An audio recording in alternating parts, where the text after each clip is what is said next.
Patok na summer getaway ng maraming taga-Metro Manila at foreigners ang Puerto Galera sa Mindoro. Sa mga gustong humabol, maluwag pa po ang mga biyahe mula sa Batangas Port. Live mula sa Batangas Port, may report si Joseph Moro. Joseph? Makigabi na, no? Pero patuloy pa rin ang panakanakang pagdating ng ating mga kababayan dito sa Batangas. Pero parang nga sila makauwi sa kanilang mga probinsya ngayong Semana Santa. Yun nga lamang yung ilang barko ay fully booked na hanggang bukas. Katulad na lamang nitong barko na pa-Odyongan sa Romblon. Sa Huwebes na lamang daw ulit ang available na biyahe. At samantalang karamihan sa mga bumiyahe ngayong araw ay sa mga Roro. No? Yung isa, yan yung nakita natin kanina, ay hinahanda na i-load yung mga truck at saka mga bus at mga private vehicles ng ilan natin mga kababayang uuwi sa kanilang mga probinsya. Ngayong maghapon ay mga mag-anak yung mga nakita nating bumiyahe, pero meron din naman ng mga grupo ng mga dayuhan na sumabay sa dagsa ng mga bakasyonista. Grupo-grupo na dumarating dito sa Batangas Pier. Marami mga pamilyang bitbit ng mga batang kasama sa pagbabakasyon sa Semana Santa. Tulad ng magpinsang sina MJ at JM Tejano na excited na mag-beach sa Puerto Galera. Saan kayo pupunta? Puerto Galera. Galera? Ang gagawin niyo doon? Vacation. Ha? Magsiswimming po. Swimming? Wala na kayo pa? Kailan bakasyon na kayo, di ba? Opo. Sabay ng mga kababayan natin bakasyonista, mga dayuhang makikibakasyon din ngayong Holy Week. Ang grupo ng kabataang Canadians na ito galing sa isang misyon sa isang orphanage sa Bulacan. First time sa Pilipinas kaya susulitin ang pagpunta sa beach. Spring break, yeah. What do you look forward to doing here in the Philippines? Well, these are our last few days here, and we're going to go to Coco Beach and relax after working at the orphanage. Ang Swedish na si Joe Storm na base sa isang libro ang sabang sa Mindoro kaya gusto niya raw matry mag-diving doon. I have a book, around all Asia, So I read it over there. I heard it's great diving. Sa ngayon, marami pang mga bangka. Bukas at sa Huwebes Santo pa inaasahang dadagsa ang mga turista. 270 pesos hanggang 275 pesos ang one-way na ticket sa bangka pa Puerto Galera. 500 pesos kung round trip. At marami pa naman daw mga kwarto sa mga hotel. Yun nga lamang dahil Holy Week ay doble ang rate kumpara sa off-peak season rate nila. Kung nais magbakasyon, maghanda na ng mula 4,500 pesos hanggang 7,500 pesos para sa hotel. Marami. Madami pa. Saturday? Kasi laging ang kinukuha nila is 3 nights, 2 nights.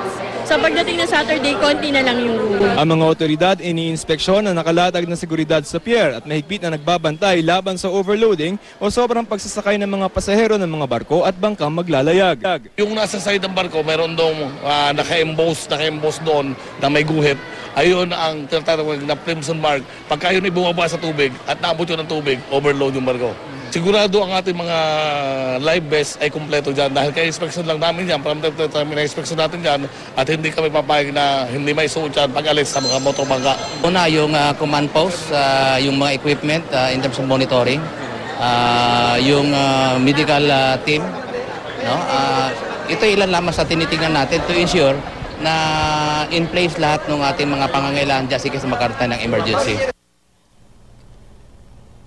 Curiously, no, nung mga nakaraang ngayon at saka kahapon, kung ikukumpara natin yan dun sa mga nakaraang taon na nag-cover tayo dito, medyo kukonti pa yung mga kababayan natin na dumarating dito sa Batangas Pier. Ang paliwanag ng mga pamunuan ng Batangas Pier ay inaasahan nila yung maraming bilang ng mga pasahero bukas yan, Wednesday night hanggang Huwebes ng umaga dahil syempre Huwebes pa lamang makakabakasyon yung ilan nating mga kababayan para sa Holy Week.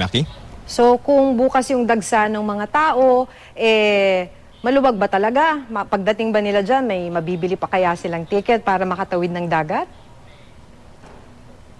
Ang behavior naman dito, no, hindi naman sa mga in the past that we covered, hindi sila nagkakaubusan ng ticket.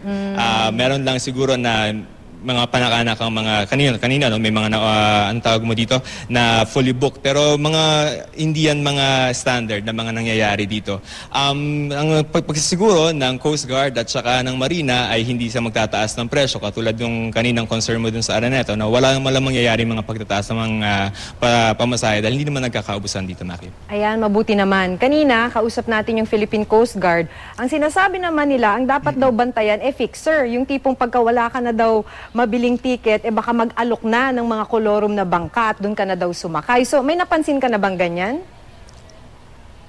Tinanong natin yan, pero mahigpit kasi rito no. Kung ikukumpare ulit natin yung mga yung mga nakaraang mga taon, dito sobrang todo higpit na.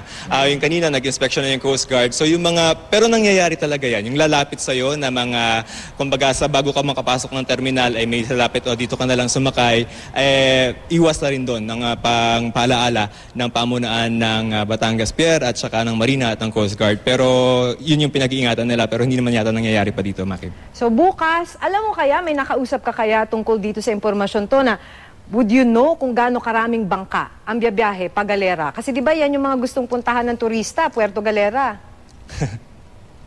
At bukas siguro mag-uunahan yan. No? Ang kakwentuhan natin dito yung mga nagbebenta ng ticket. Ang magiging senaryo namin dito ay yung salitan, yung pagdating ng mga barko, pagbaba ng isa, aalis yung isa. So ganun yung kabilis ng turnover.